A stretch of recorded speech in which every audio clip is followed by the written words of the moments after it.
Eyre Chapter 13. Mr. Rochester, it seemed, by the surgeon's orders, went to bed early that night, nor did he rise soon next morning. When he did come down, it was to attend to business.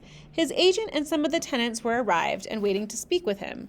Adela and I had now had to vacate the library. It would be in daily requisition as a reception room for callers.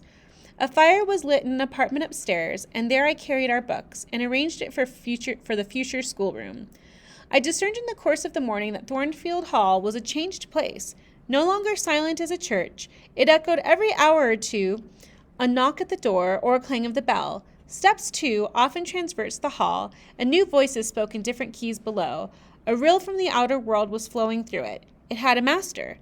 For my part, I liked it better. Adela was not easy to teach that day. She could not apply. She kept running to the door and looking over the banisters to see if she could get a glimpse of Mr. Rochester. Then she coined pretexts to go downstairs, in order, as I shrewdly suspected, to visit the library, where I knew she was not wanted. Then, when I got a little angry and made her sit still, she continued to talk incessantly of her ami, Monsieur Edward Fairfax de Rochester, her friend, Mr. Edward Fairfax of Rochester, as she dubbed him. I had not before heard his prenomens, and to conjecture what presents he had brought her, for it appears he had intimated the night before that when his luggage came from Millcote there would be found amongst it a little box in whose contents she had an interest. Oh dear. Well, she's speaking French. Something about signifying... We're just going to skip that French paragraph, because I have no idea what that means. I and my pupil dined as usual in Mrs. Fairfax's parlor. The afternoon was wild and snowy, and we passed it in the schoolroom. At dark I allowed Adela to put away books and work, and to run downstairs, for from the comparative silence below, and from the cessation of appeals to the doorbell, I conjectured that Mr. Rochester was now at liberty. Left alone, I walked to the window, but nothing was to be seen thence. Twilight and snowflakes together thickened the air, and hid the very shrubs on the lawn. I let down the curtain and went back down to the fireside. In the clear embers I was tracing a view not unlike the picture I remembered to have seen of the castle of Heidelberg on the Rhine, when Mrs. Fairfax came in, breaking up by her entrance the fiery mosaic I had been piercing together, and scattered to some heavy, unwelcome thoughts that were beginning to throng on my solitude. Mr. Rochester would be glad if you and your pupil would take tea with him in the drawing-room this evening, said she. He has been so much engaged all day that he could not ask to see you before. When is his tea time? I inquired. Oh, at 6 o'clock. He keeps early hours in the country. You had better change your frock now. I will go with you and fasten it. Here is a candle. Is it necessary to change my frock? Yes, you had better. I always dress for the evening when Mr. Rochester is here. This additional ceremony seemed somewhat stately. However, I repaired to my room, and with Mrs. Fairfax's aid, replaced my black stuff dress by one of black silk, the best and the only additional one I had, except one of light gray, which, in my Lowood notions of the toilette, I thought too fine to be worn except on first-rate occasions. You want a brooch, said Mrs. Fairfax. I had a single little pearl ornament which Miss Temple gave me as a parting keepsake. I put it on, and then we went downstairs.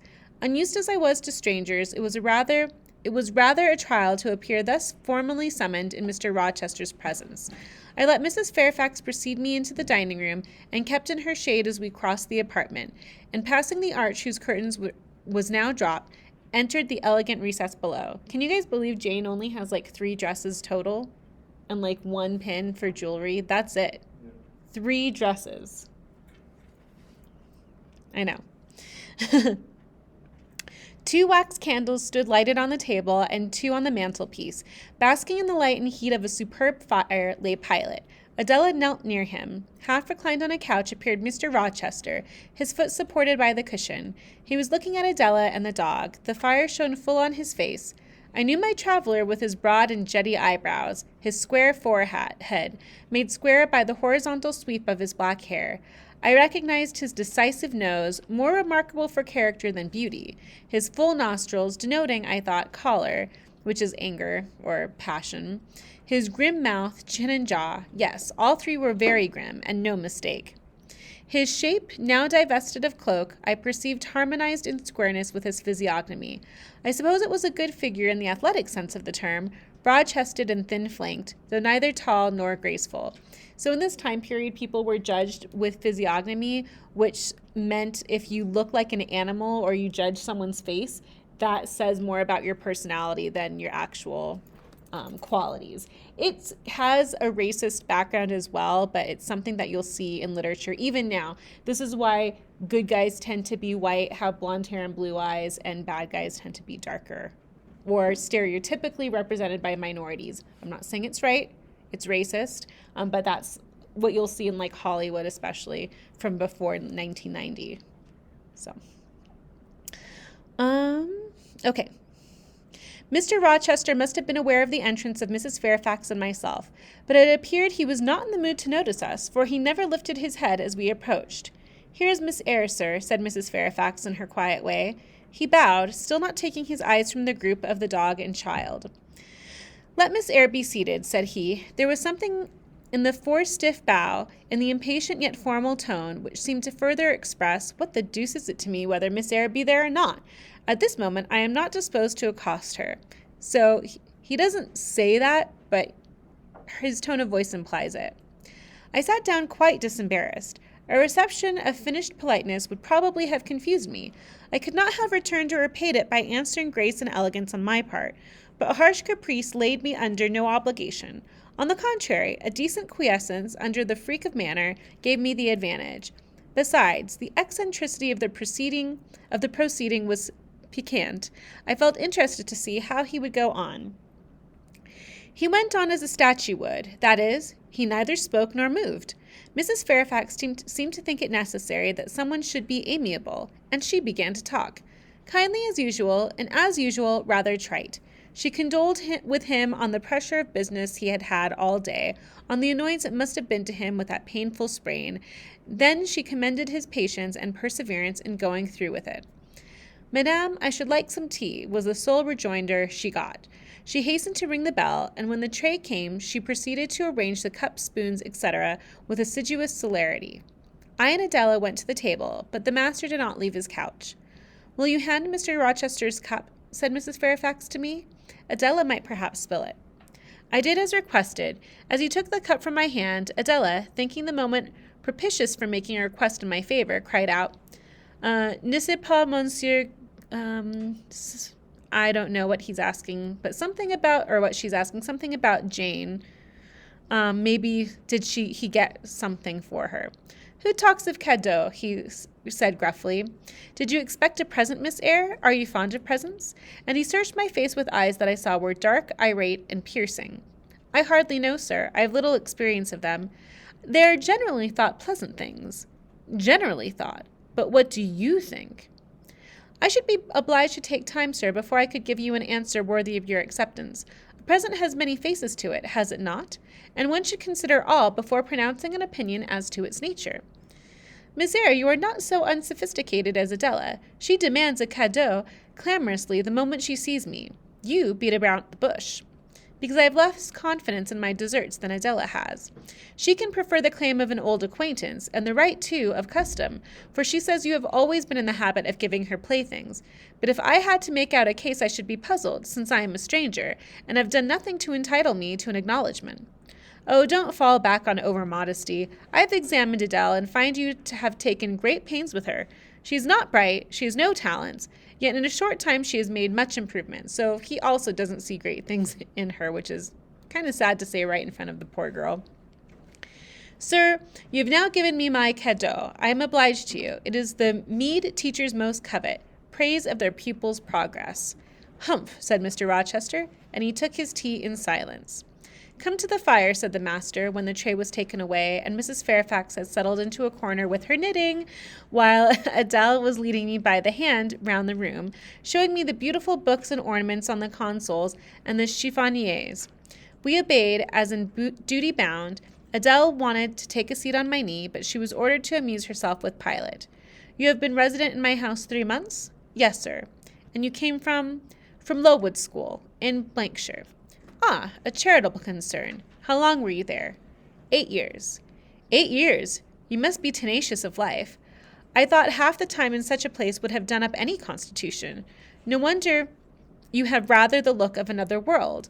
I marveled where you had got that sort of face. When you came up on me on the hay lane last night, I thought unaccountably of fairy tales, and I had half a mind to demand whether you had bewitched my horse. I am not sure yet. Who are your parents? I have none, nor ever had, I supposed. Do you remember them? So both of them are likening the first meeting to like a fairy tale. She thinks he's like a goblin or something from Bessie's stories, and he thinks that she bewitched his horse. So they both have that like mind. Do you remember them? No, I thought not. And so you were waiting for your people when you sat on that stile? For whom, sir?